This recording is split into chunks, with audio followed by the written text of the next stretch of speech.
Uno de los grandes temas del pensamiento humano es el propio ser humano, de tal manera que se puede considerar que el hombre está dependiendo de muchos factores para desarrollarse, relacionarse con la vida.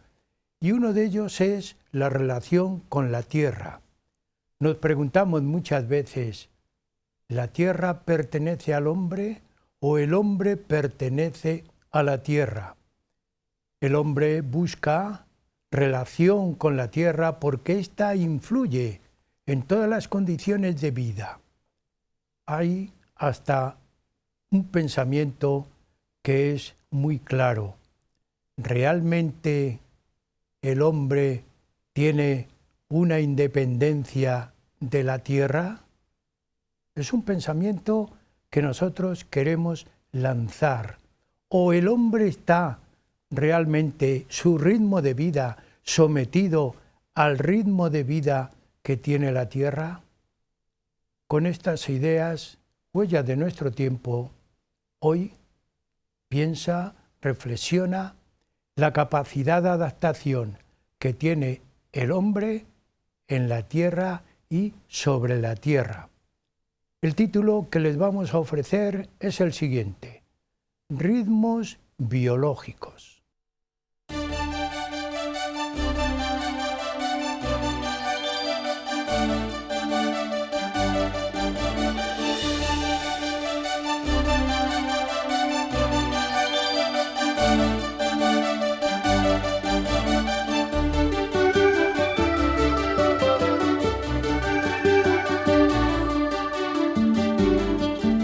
El hombre es una contradicción.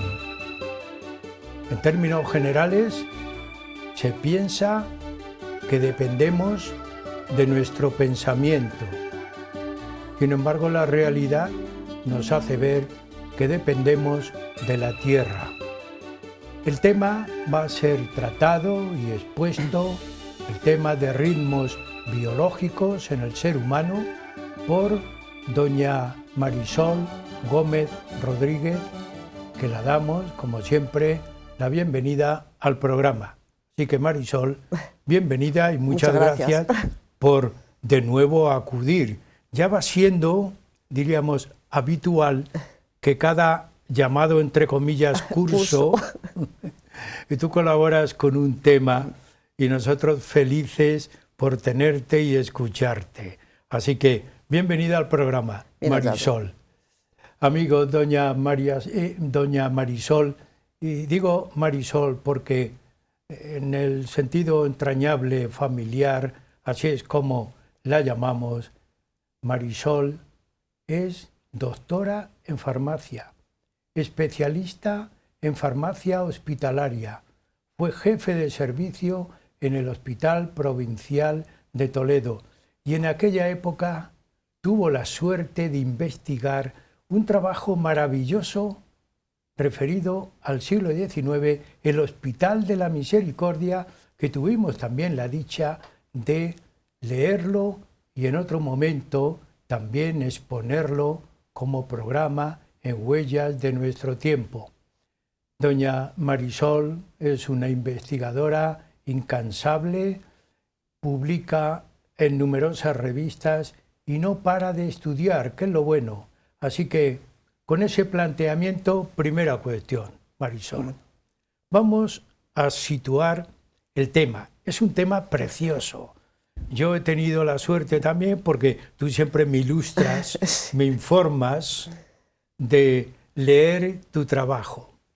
Y cuando hablamos de ritmos, pensamos, bueno, ¿qué ocurre?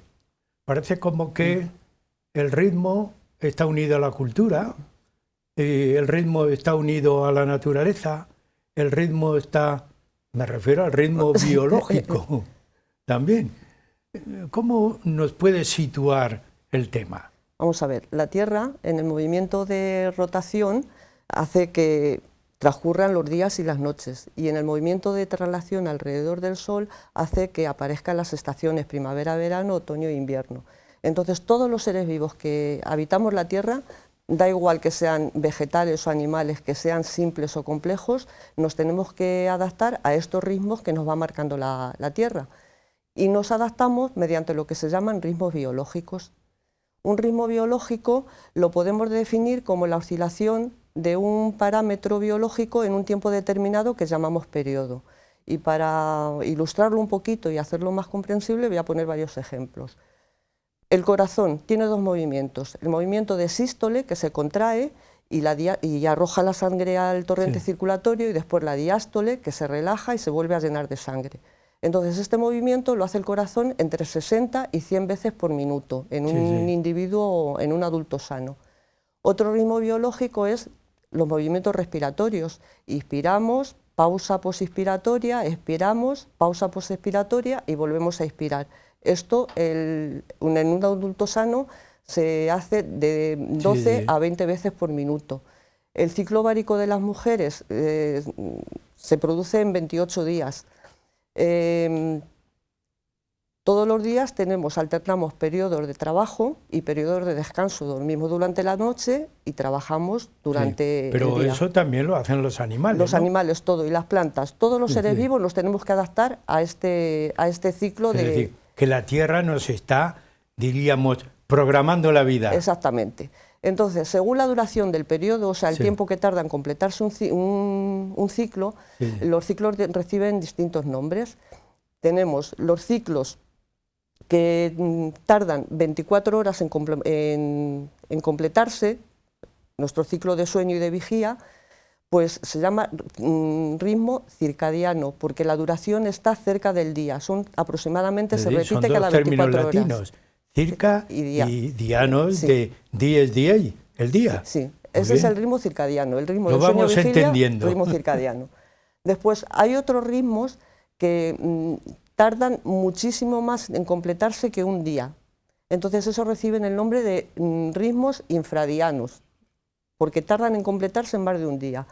Entonces, como ejemplos de ritmos infradianos podemos poner el ciclo ovulatorio de la mujer, que se produce cada 28 días, la floración de las plantas, la germinación de las semillas, los periodos de hibernación de algunas especies animales como los osos, las emigraciones de las aves, que en otoño van buscando climas más cálidos y en verano climas más frescos, o incluso la reproducción de los animales salvajes, que se reproducen una vez al año y además siempre nacen las crías en primavera, que es cuando tienen más posibilidades de sacar adelante a las crías.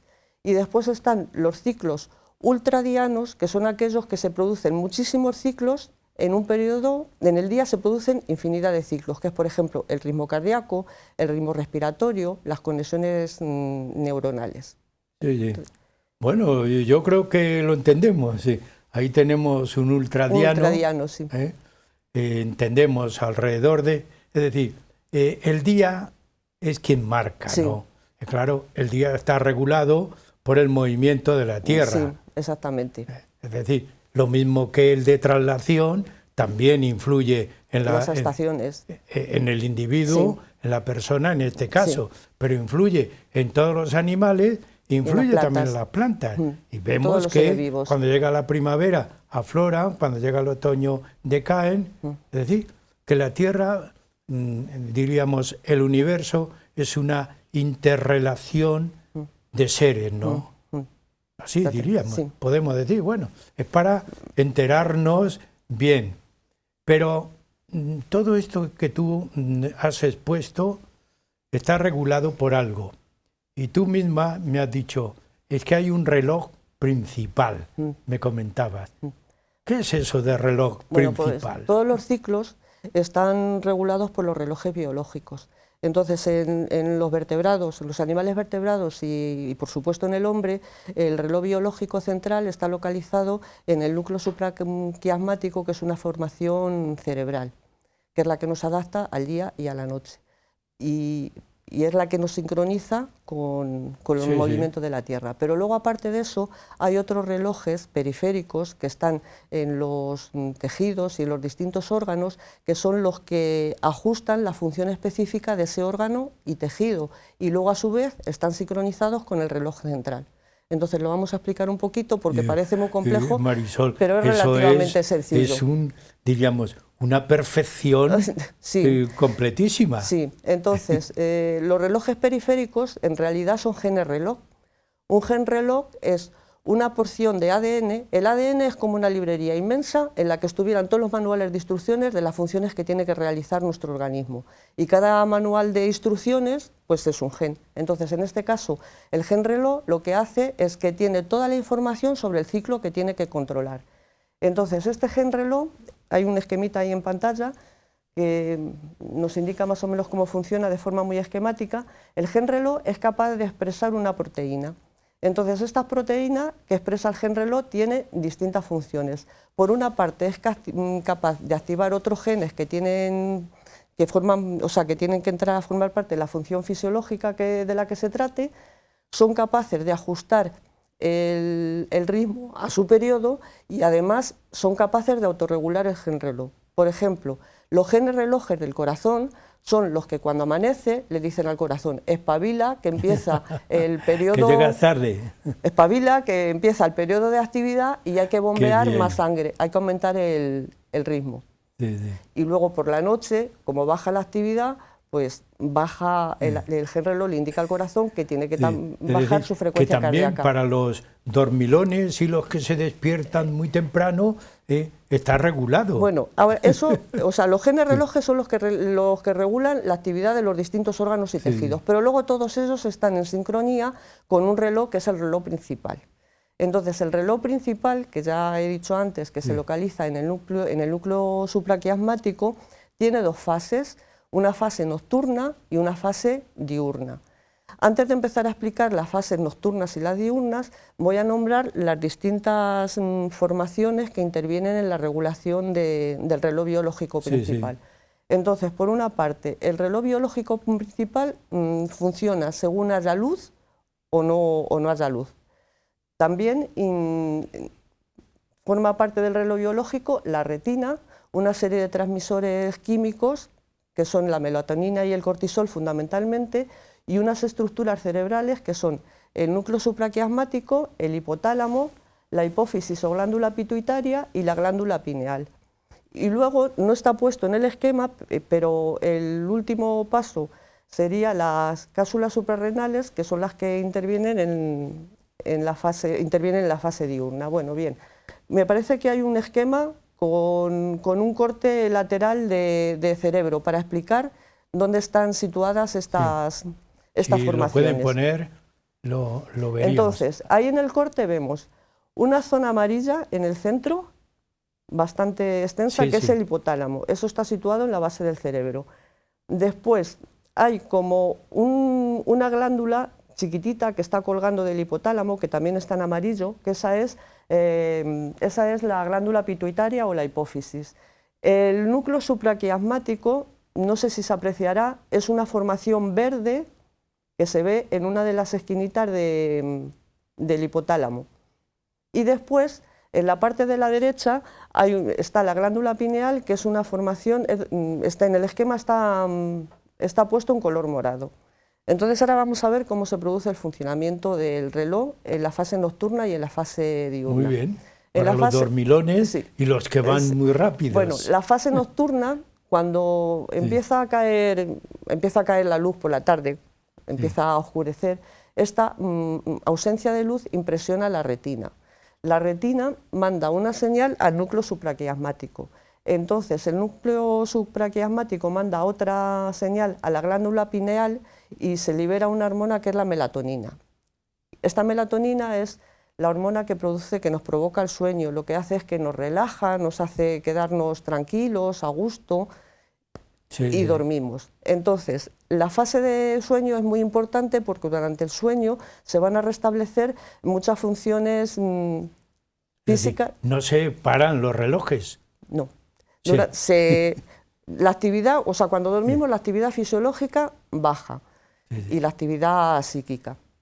Entonces, esta fase es importante porque durante el sueño vamos a restablecer todo el desgaste que hemos tenido a lo largo del día. Entonces se va a restablecer el organismo físicamente, pero al mismo tiempo se consolida la memoria, se consolida el conocimiento, lo que hemos aprendido en el día, sí.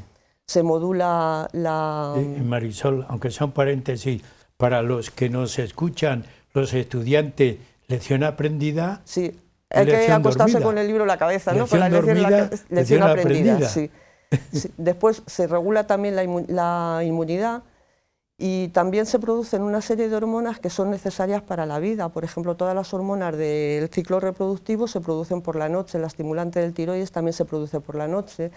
La hormona del crecimiento también se produce durante la noche. Si no tuviéramos hormona de crecimiento no se podían regenerar los tejidos, no había regeneración tisular. ¿Que se crece por la noche? Bueno, aparte de crecerse, bueno, aparte de que se crezca... Sí. El que los chicos que nos escuchen dirán, pues yo quiero dormir mucho. No, bueno, quiero decir, la hormona del crecimiento es una hormona que además de servir para crecer, sirve para que las células se puedan reproducir y se pueda restaurar los daños que tenemos que nos van pasando a lo largo del desgaste diario. Entonces es importante, para mantener la salud física y la psíquica, es importante el sueño. Las horas de sueño, pues depende. En un individuo sano y normal y adulto, porque no es lo mismo un bebé que duerme mucho que un viejo que duerme menos, pues en un individuo sano y adulto lo normal es que se duerman de 7 a 8 horas. Pero hay gente que necesita dormir más de 8 horas, y a esto lo llaman los dormidores largos. Y luego hay gente que con menos de 7 horas es capaz de funcionar y son los dormidores cortos. Y luego también hay dos tipos de personalidades. Por una parte está la personalidad que se llama tipo búho, que es muy activo por la noche y le cuesta mucho levantarse. Claro. Y después está la personalidad alondra, que por la noche es menos activo, tarde y noche, y sin embargo madruga mucho y es muy activo por la mañana. Madruga con el sol. Exactamente. Y luego la mayoría de la gente pues estamos entre esos dos extremos. Bueno, ya nos vamos situando y enterando. Bebo un poco, Marisol. A mí de verdad que me gusta escuchar esto porque decimos, dependemos tanto de nuestro organismo, ¿verdad? Que muchas veces decimos, hasta el estudio, el propio trabajo, la fatiga, el estímulo, nos viene cuando tenemos sincronizado toda esta serie de mecanismos que aparentemente decimos, bueno, es que van solos, pero no, van regulados y regidos, siguiendo un ritmo concreto, porque no todo va al mismo ritmo, ya estamos viendo, hay muchos ritmos biológicos, todo regulado por un control que lo ha llamado reloj, y está muy bien el término reloj biológico, reloj principal, reloj para la noche, reloj para el estudio, para la memoria. Esto es una maravilla, Marisol. Bueno, pues ahora vamos con la fase diurna, si te parece. La diurna. La del reloj biológico. Ya nos hemos despertado. Ya, cuando empieza a haber luz, pues la luz, la presencia de luz, vuelve a estimular la retina de nuestro ojo. La retina manda la señal al núcleo supraquiasmático, el núcleo supraquiasmático estimula el hipotálamo. Entonces el hipotálamo segrega un mediador químico, una hormona, que es la hormona liberadora de corticotropina, y a su vez actúa sobre la hipófisis. Y la hipófisis libera la corticotropina, o también recibe el nombre de hormona adenocorticotropa, y esta actúa sobre las cápsulas suprarrenales, que son unas glándulas muy pequeñas que hay sobre los riñones, y estas cápsulas suprarrenales segregan una hormona que es el cortisol. Y igual que la melatonina era la hormona del sueño, pues el cortisol es la hormona del despertar. El cortisol, ¿qué es lo que hace? Pues aumenta la actividad física y psíquica, pone en alerta a todo el organismo y hace que empecemos el día, nos hace ser mucho más activos, aumenta nuestra capacidad de reacción, nuestra capacidad la velocidad de la toma de decisiones, y al mismo tiempo pues, se incrementan todas las funciones físicas de nuestro organismo, aumentan los movimientos intestinales, la frecuencia cardíaca, el ritmo respiratorio, etc. Es decir, que de noche regulados y de día también. Esto es una maravilla de naturaleza, ¿eh? Pues sí, la verdad es que el cuerpo es una máquina muy compleja. O sea que yo veo que hay una influencia grande de los ritmos cardíacos de los ritmos circadianos, sí. Es que tanto término, en el organismo. ¿Y cómo influyen? De una manera un poco más específica, porque estamos hablando del circadiano, sí, no del ultra ni del infra. Sí, del circadiano. Vamos a ver, pues todas las funciones biológicas están reguladas por esta sucesión de la noche y el día. Y a lo largo de todo el periodo, noche y día, varían muchas constantes de nuestro organismo. Por ejemplo, la temperatura. Por la noche baja la temperatura. De madrugada es cuando la temperatura corporal es más baja. Cuando nos despertamos empieza a subir y el máximo de temperatura se da hacia media tarde, hacia las 6 o las 7. El ritmo cardíaco. Por la noche desciende el ritmo cardíaco y la tensión. Entonces, cuando amanece, al amanecer hay un pico de tensión. Sube subiendo la tensión arterial hasta mediodía, que es quizá cuando se da la cifra más alta, y luego por la tarde vuelve a decrecer y por la noche baja y luego cuando se inicia el día vuelve a subir.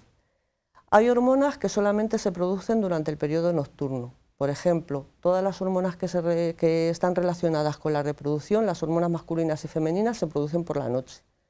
Hemos dicho también que la hormona de crecimiento también se produce por la noche. El colesterol también se produce por la noche, también se sintetiza por la noche. Y el colesterol es muy importante en el organismo porque lo necesitamos para formar membranas celulares, para sintetizar distintas vitaminas como la vitamina D y distintas hormonas. El ritmo intestinal disminuye por la noche y luego por la mañana, al despertar, aumenta. Nuestra actividad física por la noche baja, evidentemente, y luego durante el día va aumentando. La capacidad de concentración aumenta conforme va avanzando el día, por la noche decae. El estado de ánimo también está regulado, por los patrones de hambre y de ansiedad también están regulados. También influye en el comportamiento, en el estímulo que tenemos. Está muy animada la persona, menos animada, está influyendo, ¿no? Sí, porque si se desacoplan nuestros ritmos biológicos de los ritmos circadianos, se producen alteraciones. Y cuando hablamos, esta persona tiene una situación, un comportamiento bipolar, está influyendo todo esto, ¿no? Cuando se desajustan, sí. Vamos a ver, ya hemos visto que el ritmo circadiano regula muchas actividades físicas y psíquicas del organismo. Entonces, cuando desajustamos nuestra vida de este ritmo, se van a producir alteraciones. Y se pueden producir alteraciones en el estado de ánimo, puede producir ansiedad o depresión, puede ser también un factor de riesgo para enfermedades psiquiátricas como el trastorno bipolar que habías tú dicho. Se altera nuestro ciclo de sueño, se alteran los patrones de hambre y de saciedad. Sí, sí. Si no dormimos bien, estamos mucho más torpes, nos cuesta mucho más reaccionar, decimos que estamos muy espesos y que somos menos productivos. O sea, que todo tenemos que ajustar nuestro ritmo vital al ritmo día y noche para tener una fisiología normal. Mentira, hay que dormir bien. Sí, para luego hay que trabajar bien, comer, no sé, lubricarse, para poder tener una vida, diríamos, por utilizar un término, normal de conducta y de comportamiento. Es decir, hasta las irritaciones y las alteraciones también influyen. Sí, porque mira, por ejemplo, si nosotros estamos muy ansiosos o tenemos un problema que nos está dando vueltas, el nivel de cortisol aumenta y entonces llega la noche y seguimos teniendo un nivel de cortisol muy alto y no podemos conciliar el sueño. Sí, sí. Es decir, que todo está regulado y se puede alterar y es donde viene la conducta desajustada de la persona. Un poco por ahí, ¿no? Para que, es decir, ritmo biológico es controlar de una manera adecuada todas las funciones que realiza un organismo, en este caso humano, que si es un animal es también un organismo, y si es una planta también tendría otro ritmo. Bueno, Marisol, llegamos a la mitad del programa, como siempre. Yo creo que nos hemos ido... Lo que no hemos mirado aquí es qué cosas pueden alterar nuestro ritmo circadiano. Sí. Que si bueno, quieres... Pero lo vemos después del como descanso. Quieras. No se olvida. Vale. Estamos en el circadiano. Vale, sí. Bueno, amigos, ritmos biológicos es el tema del programa Huellas de nuestro tiempo, un descanso, y seguimos con ustedes.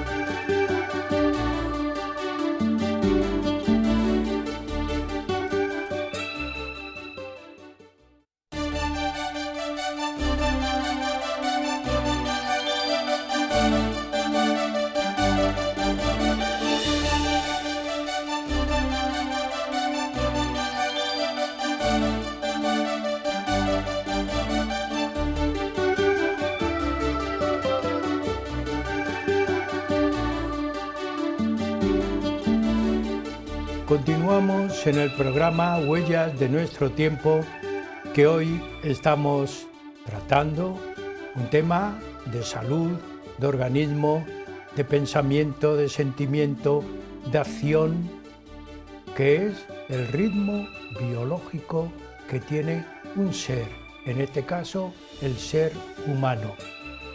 Decíamos que el hombre es un ser de contradicción. Pensamos que somos mucho pensamiento y estamos comprobando que además del pensamiento influye notablemente lo biológico en nosotros.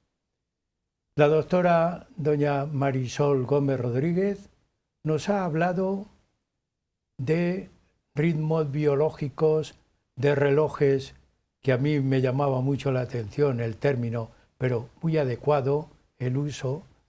Y vamos a continuar con el ritmo circadiano. ¿Cómo influye y cómo afecta a la salud, Marisol? A ver cómo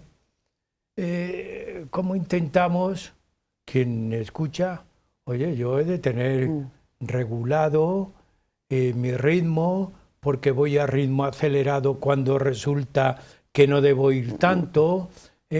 Y ahora da la casualidad, Marisol, que después de tanto pensar, tú nos estás diciendo que tenemos en el hipotálamo, es decir, en pleno cerebro, que nos está poniendo en funcionamiento biológicamente.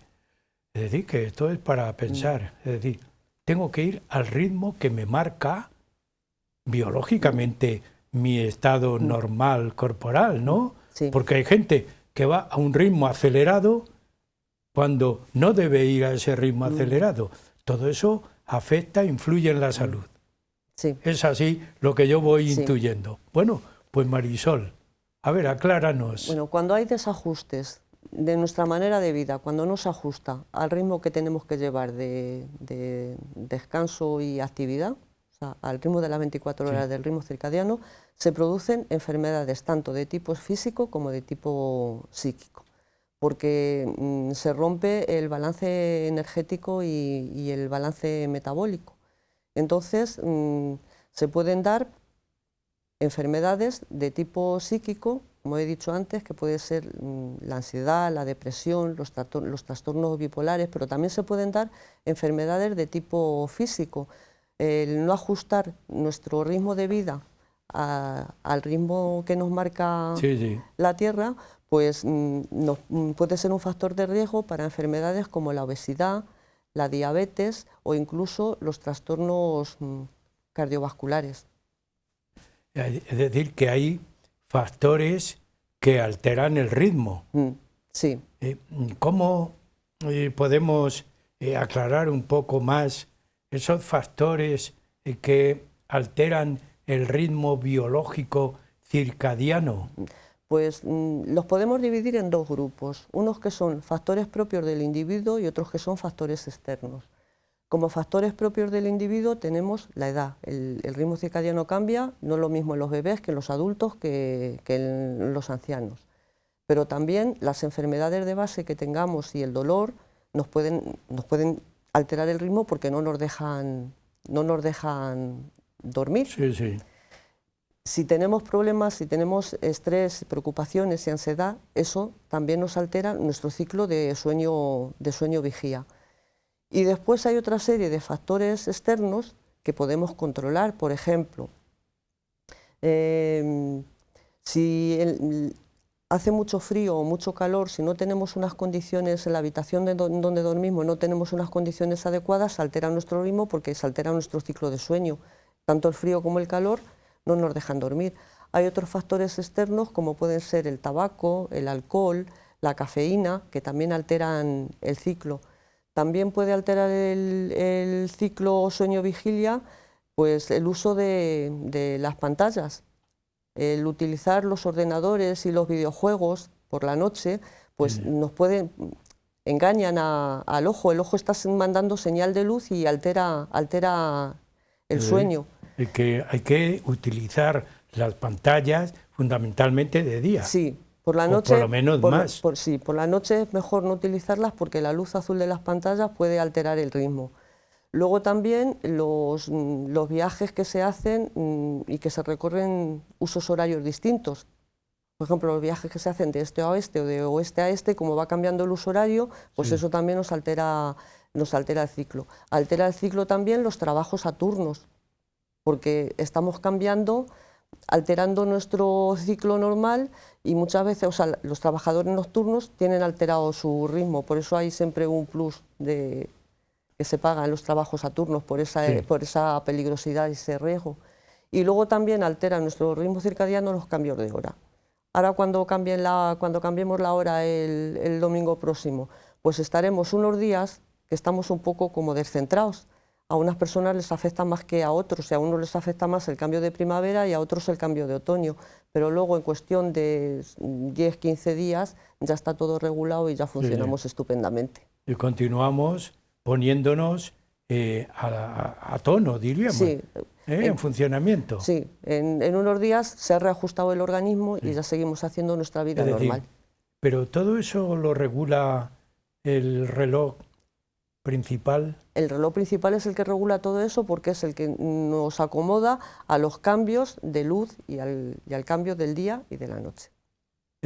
Todo esto me hace pensar, Marisol, que sería motivo posiblemente para otro programa, otro tema. Cuando se habla del evolucionismo, de la evolución en la persona, ya sabes que hay, diríamos, dos posturas. Una, que todo está fijo, todo está establecido y todo es así y no puede ser de otra manera. Sin embargo, Darwin pensó y además lo expuso que todo es motivo de una evolución. Aunque sea un poco salirte históricamente, porque daría origen a otro programa. Todo esto a lo largo de la historia no se puede controlar, ¿no? Cuando el hombre ha llegado a ser ese hombre dotado de estas funciones, ¿qué ha sido fundamentalmente lo más importante para diríamos, este ritmo biológico tan perfecto? ¿Qué ha podido influir? Vamos a ver. Salirnos un poco del tema. Es que te sales totalmente, porque yo estoy en la parte, no estoy en la parte filosófica, sino en la parte, en la parte biológica. Vamos a ver, podemos hablar de la cronobiología, que es una ciencia, que es una disciplina que es parte de la fisiología, que se consolidó como ciencia en los años 60, o sea que no hace tanto tiempo. Entonces en los años 60 se empezaron a estudiar los ritmos y las alteraciones, o sea cómo funcionaban, cómo se alteraban, qué producían las alteraciones estas de los ritmos, pero no se sabía exactamente por qué pasaban las cosas y cómo pasaban las cosas. Yo me refería un poco a eso. Entonces hubo 3 investigadores americanos que recibieron el Premio Nobel de Medicina en el año 2017 porque ellos descubrieron el mecanismo molecular de cómo se producen los ritmos. Y estos investigadores fueron uno de la Universidad de Boston, que se llamaba June, Hall y Rosbach de la Universidad de Nueva York, y estos tres fueron los que explicaron a la comunidad científica cómo el mecanismo molecular de cómo se habían producido, cómo se producían los ritmos, que es complejísimo. Y entonces la comunidad científica supo a partir de ese momento que el ritmo y los relojes biológicos estaban presentes desde el inicio de la vida, que habían continuado durante la evolución y que hoy siguen funcionando. O sea que esto, el ritmo biológicos en los seres vivos está desde el inicio de los tiempos. Lo que pasa es que ahora ya se sabe cómo se producen, pero antes no se sabía. Se descubre poco a poco todo el funcionamiento del organismo, pero que siempre has sentido el ser humano tuviera la cara más guapa, menos guapa, más grande, menos grande, pero su constitución estaba regulada de esta manera. Sí, desde siempre. Con un reloj principal. Y unos relojes unos ritmos, el ritmo que hablabas circadiano, el ultra y el circa. Que además, aparte de eso, el que haya un reloj principal y unos relojes periféricos está muy bien, porque los relojes periféricos son los que controlan las funciones propias de cada organismo. Si ese reloj se cae, no se cae todo el reloj. Sí, sí. Porque están sincronizados con el principal, pero son independientes. Ya. Por ese motivo, cuando hay una anomalía orgánica, una enfermedad, se trata y se puede recuperar y continúa el resto funcionando. Sí. Esto también es una ventaja. El creador de todo, Dios creador de todo lo existente, pero qué listo es, ¿eh? Sí. ¿Cómo regula todo? Cuando tenemos un órgano que no funciona o que funciona mal, pero el resto continúa funcionando. Sí. Todo es, al fin y al cabo, pues una garantía de la existencia del hombre. Yo que le estaba dando vueltas desde el principio al pensamiento humano, que creíamos que éramos tan importantes porque pensábamos y abandonábamos lo biológico. Cuando hay que decir, todo es un conjunto armónico no se puede separar. Del organismo, del cuerpo y del espíritu. Sí. Bueno, Marisol, estás aclarando mucho el término. Yo dije, eso daría origen a otro programa, pero bueno, como no tenemos prisa, lo puedes pensar. Pero la farmacia también influye. Hay otra cuestión importante. Cada vez que tomamos una medicina, dice, bueno, déme usted la medicina. No. Hay también otra ciencia, ¿no? Sí, la cronofarmacia, que es establecer la relación que existe entre la actividad de los fármacos y el momento más apropiado, según el ritmo circadiano, para administrarlo. Entonces, esto es particularmente importante cuando los efectos secundarios de un fármaco son muy tóxicos o cuando el fármaco tiene una ventana terapéutica muy estrecha. En farmacia se dice que un fármaco tiene una ventana terapéutica muy estrecha cuando la dosis tóxica y la dosis efectiva están muy próximas. O sea, hay una dosis en la que el fármaco es efectivo. Si te pasas de esa dosis, pues... Tanto por exceso como por defecto, ¿no? Por exceso será tóxica y por defecto pues será no servirá para nada. Efectiva. Entonces decimos que la ventana terapéutica es la distancia que hay entre la dosis efectiva y la dosis tóxica. Cuanto más amplia sea esa ventana, más seguro es el manejo del fármaco. Entonces, en los fármacos que tienen la ventana terapéutica muy estrechita y que además tienen efectos secundarios muy serios, pues es muy importante pensar en qué momento los damos para que el efecto sea mayor y se minimicen los efectos secundarios. Entonces están haciendo muchos estudios con fármacos, los que se utilizan en oncología, por ejemplo el cisplatino. Se sabe que si se administra el ciclo a final de la mañana o a primeras horas de la tarde, se toleran mejor los efectos secundarios y es menos tóxicos que si se hace de mañana. Pero cada fármaco tiene su puntito. Y también es importante en fármacos que los utilice muchísima gente, porque son medidas que aumentan la efectividad del fármaco sin coste. Si buscamos el momento óptimo para dar el fármaco, pues... Si se aplica a muchos, vale menos que si es un fármaco para un grupo mínimo de personas. Pero tú puedes analizar, ¿no? Sí, mira, por ejemplo, colesterol. Hay mucha gente que está tomando medicación para el colesterol. Hemos dicho que el colesterol se sintetiza por la noche. Los fármacos que actualmente se utilizan para controlar el colesterol en sangre, los más habituales pues son, lo que hacen es inhibir la síntesis del colesterol porque bloquean una enzima que participa en la síntesis del colesterol.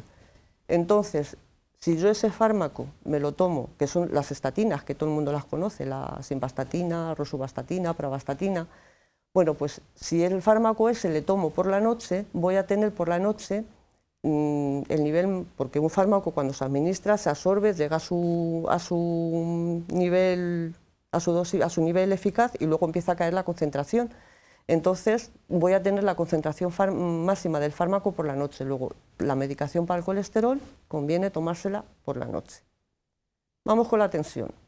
Hemos dicho que la tensión arterial tiene ciclos. A primera hora de la mañana sube, hay un pico de tensión, sigue subiendo hasta mediodía, que es cuando se tiene la cifra más alta, después empieza a decaer y por la noche hay una bajada de tensión durante el sueño.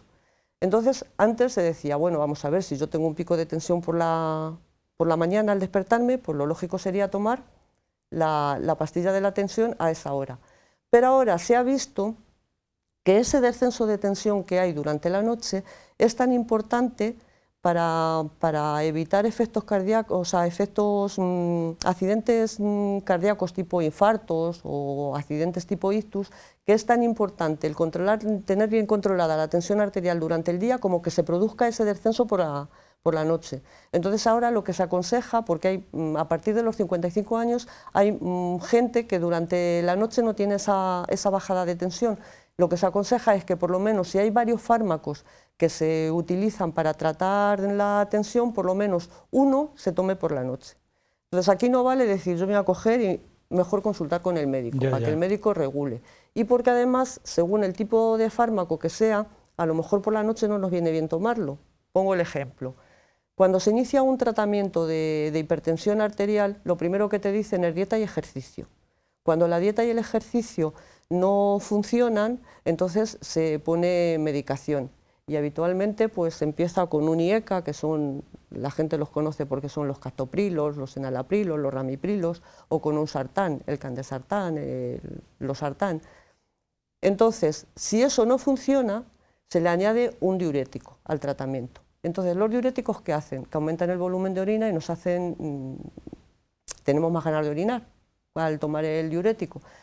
Para facilitar el cumplimiento de la medicación que se hace, intentar agrupar todas las pastillas, si se puede en una mejor. Entonces es muy habitual que se añada a un IECA o a un sartán un diurético. Todo lo que tiene hidroclorotiazida, captopril hidroclorotiazida, candesartán hidroclorotiazida, tiene diurético. Entonces eso no conviene tomarlo por la noche, porque ¿qué va a pasar? Que por la noche el diurético nos va a hacer orinar más, nos vamos a levantar más veces y entonces vamos a alterar el sueño. Se altera el sueño. Entonces por eso digo que aunque se recomienda que uno de los medicamentos de los que se pautan para la tensión, para controlar la tensión arterial, cuando se tiene mucha medicación se tome por la noche, que al menos uno se tome por la noche, pero tiene que ser el médico el que nos diga cuál nos tenemos que tomar. Ya.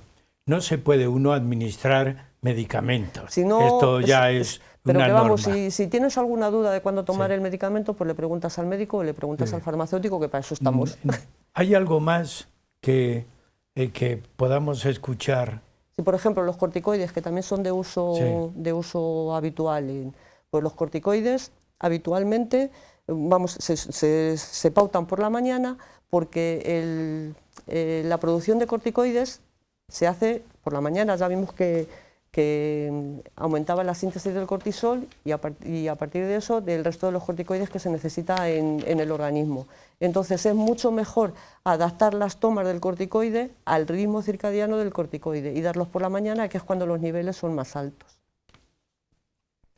También nos tenemos que adaptar un poquito al ciclo, si hay dolor, a cuándo aparece el dolor. Por ejemplo, la artrosis y la artritis reumatoide. Las dos cursan con dolor, con inflamación. La artrosis es una degeneración del cartílago y la artritis reumatoide es una enfermedad de tipo inmune. Entonces, ¿qué es lo que pasa? En los primeros estadios el tratamiento es similar, se pautan corticoides y se pautan antiinflamatorios, pero en la artritis reumatoide el pico de dolor aparece por la mañana. Entonces nos interesa tomar el analgésico por la noche, o si tenemos distintas posologías, si nos han mandado, o sea, si la cantidad que nos tomamos de analgésico es distinta, la dosis más alta por la noche, para que por la mañana, cuando nos despertemos, no tengamos ese pico de dolor. Sin embargo, con la artrosis es al contrario, porque la artrosis, como es una degeneración del cartílago, cuando empezamos a movernos, por la tarde ya estamos más cargados y aparece el pico de dolor por la tarde. Luego la dosis más alta de analgésico, en el caso de la artrosis, la tendríamos que tomar por la mañana. Es decir, que todo esto tiene que estar muy regulado por el médico, ¿no? Y Marisol, una pregunta que cualquiera nos puede hacer quien nos escuche.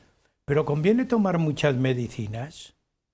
¿O qué conviene hacer también? Porque al ritmo biológico habrá que ayudarle de otra manera, ¿no? La manera de ayudar a los ritmos es llevar una vida sana y ordenada. Eso quiere decir dormir las horas suficientes, procurar controlar los problemas y el estrés que tenemos y no intentar hacer más cosas de las que podemos, porque no vamos a llegar, y eso lo único que va a hacer es alterarnos el ritmo del sueño. Comer bien y con moderación. Las cenas, por ejemplo, pues hay veces que te dicen, es que esto engorda mucho por la noche. Los alimentos engordan igual por la noche que por la mañana. Lo que pasa es que por la noche los órganos se vuelven más perezosos. El hígado y el páncreas son más perezosos, entonces no conviene hacer cenas copiosas porque no van a impedir dormir, porque vamos a estar mal. Entonces, que lo que hay que hacer es una vida ordenada, nada más. Y hacer ejercicio.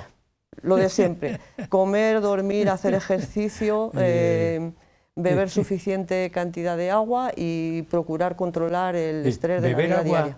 ¿Aconsejan beber agua? ¿Aconsejáis? Vamos a ver, beber agua, hidratarse está bien para todo. No, hombre, tampoco te pongas a beber por la noche 1 litro porque vas a estar toda la noche levantándote. O sea, que procurar hacer una vida sana, pero dentro de los límites del conocimiento y del sentido común. Marisol, muy bueno esta pregunta, esta cuestión de las medicinas, es muy interesante. Y la gente deben preguntar a los médicos, ¿y por qué lo tomo media pastilla por la noche y no por la mañana? Se lo debe preguntar, ¿no? Sí, porque el enfermo debe estar informado. Todas las dudas que tengas acerca de tu medicación, ¿verdad?, de cuándo te la tienes que tomar, de si te has enterado bien, se lo tienes que preguntar al médico. Y si te surge la duda en otro momento, pues todo el mundo tiene su farmacia donde compra y el farmacéutico le puede asesorar perfectamente. Claro, es que es muy interesante. El médico me parece como que se le ha metido en la cabeza que lo tome por la noche o por la mañana, o a mediodía. Cuando todo tiene su porqué, y cuando te dicen toma por la noche o por la mañana es porque es más adecuado. La cuestión es muy interesante y tú la has expuesto, y además los temas importantes de la vida diaria, el reuma, la tensión, eso es, diríamos, lo más común. Sí. Lo más común. Pero queda una pregunta que yo muchas veces, como ciudadano, me hago. ¿Hay una manía de cambiar la hora? Lo bien que se viviría cuando nos levantamos, cuando salga el sol. Cuando nos acostamos, un poquito después de la puesta del sol. ¿Por qué este cambio de hora, Marisol? Vamos a ver. Porque altera el ritmo biológico, ¿no? Sí, hombre, luego se regulan en 10 o 15 días, pero sí la altera. Lo ideal sería vivir con el sol, porque eso es lo natural y eso es lo que se debería hacer. Y de hecho así se estuvo viviendo hasta mitad del siglo XIX, porque cada pueblo pues tenía su hora solar y cada ciudad su hora solar, se vivía con el sol. Pero ¿qué pasa en el XIX? Que aparece el ferrocarril. Entonces, como aparece el ferrocarril, pues aparece un problema, y era el de los horarios de los ferrocarriles. Y todas las empresas de ferrocarriles presionan para que haya unos horarios determinados, que no se siga la hora solar, porque entonces era un desastre. Los trenes eran impuntuales y además en los trenes que iban de este a oeste, pues si eran solamente había o no había, podía haber cruces de trenes, aquello era imposible, había que regular la hora de alguna manera. Entonces, en un principio lo que se hizo fue que las compañías ferroviarias adoptaban el horario de la ciudad más importante del recorrido. Pero luego esto se vio que tampoco daba resultado. Y entonces lo que se hizo fue, se hizo una reunión, creo que fue en 1884, y se ajustó la hora al meridiano de Greenwich. Entonces el meridiano de Greenwich es el meridiano que divide a la Tierra en dos hemisferios completamente iguales. Y entonces a partir de él, que se le dio a ese el grado cero, se dividieron los 360 grados de la Tierra en fragmentos de 15 grados. Cada 15 grados es un uso horario. O sea, el meridiano de Greenwich tiene un horario y 15 grados a la derecha va variando la hora, 15 grados a la derecha, 15 grados a la izquierda igual. Entonces se decidió que se iba a adoptar la hora del meridiano de Greenwich. Y en España pues se estuvo funcionando con la hora local pues hasta el 1 de abril de 1901, que es cuando ya se impone la hora del meridiano de Greenwich, la que le corresponde a Madrid, que es la capital de España, según ese meridiano. Y esa es la hora que se fija para el país. ¿Qué es lo que pasa? Que llega la guerra de 1914, la Primera Guerra Mundial, y cuando termina la guerra hay una crisis energética muy importante, hay una crisis del carbón muy importante. Y entonces, ¿qué hacen? Hacer el cambio de hora para tener una hora más de luz, y es lo que se ha hecho siempre que hay crisis energéticas. Entonces, en España este cambio de hora se estuvo haciendo desde el año 1918, que fue la primera vez que se hizo en todo el mundo, hasta 1940 de forma intermitente. Había periodos de tiempo que se aplicaba, lo de adelantar una hora en verano, o sea, el cambio de hora como ahora, y otros periodos que no se hizo. Y en el año 40 nos quedamos fijos con el horario que teníamos de verano. Ya no se cambió, horario de verano y horario de invierno, pasamos a tener el horario que era, de acuerdo con el meridiano de Greenwich, el horario de verano. El mismo. Sí, el mismo para invierno y verano, que es una hora de adelanto con respecto al sol. Y luego, en la crisis del año 78, de lo que fue la crisis del petróleo, se volvió a instalar lo de los cambios de hora. Una más en verano. Y entonces se hizo el cambio de hora en todas las naciones del mundo, y España también lo aplicamos. Entonces llevamos en verano 2 horas de adelanto con respecto al sol. Y ahora cuando cambiemos el horario nos vamos a quedar con 1 hora de adelanto solamente con respecto al sol. Los ciudadanos de a pie no estamos muy de acuerdo, pero no podemos volver al horario solar. No, al horario solar es imposible. Tiene que ser el que está, el meridiano de Greenwich. Lo único que nos podían dejar el horario, pues yo no sé si se ahorra mucha energía. Tengo mis dudas. La segunda hora. Sí, que yo creo que lo que teníamos la primera tendríamos suficiente. Sí. Bueno, pero ya no depende de nosotros. Pero lo que sí es importante, poder mantener el ritmo biológico en la persona. Sí. Eso sí es importante. Y eso es la consecuencia que yo saco del programa, a no ser que nos digas tú otra. La consecuencia es esa, que hay que mantener nuestro ritmo de vida de acuerdo con el ritmo de la Tierra a la medida que podamos con estos cambios, y que para eso lo que tenemos que hacer es llevar una vida ordenada. Muy bien, Marisol, pues muchas gracias por tu exposición. Yo me he enterado de una cantidad de cosas. Espero que sí. Claro, y además quien nos ve también se entera, porque ha sido muy didáctica la exposición y además muy interesante, porque yo he logrado situar algunas cuestiones como la medicina, ¿por qué a tal hora y no a cuál? Bueno, Marisol, pues nada, continúa trabajando y que también te veamos cuando sea, bueno, cuando pues puedas. Muchas gracias por invitarme, y yo quiero dar también las gracias a mi sobrina María, que siempre me ayuda a buscar la información. Cuando tengo que hacer alguna cosa me ayuda ella a buscar información. Muchas gracias también a tu ayudante. Muy bien. Así que hasta el próximo programa. Y también a ustedes, amigos, como siempre, animarles porque Huella de Nuestro Tiempo está con ustedes todas las semanas. Hasta el próximo programa.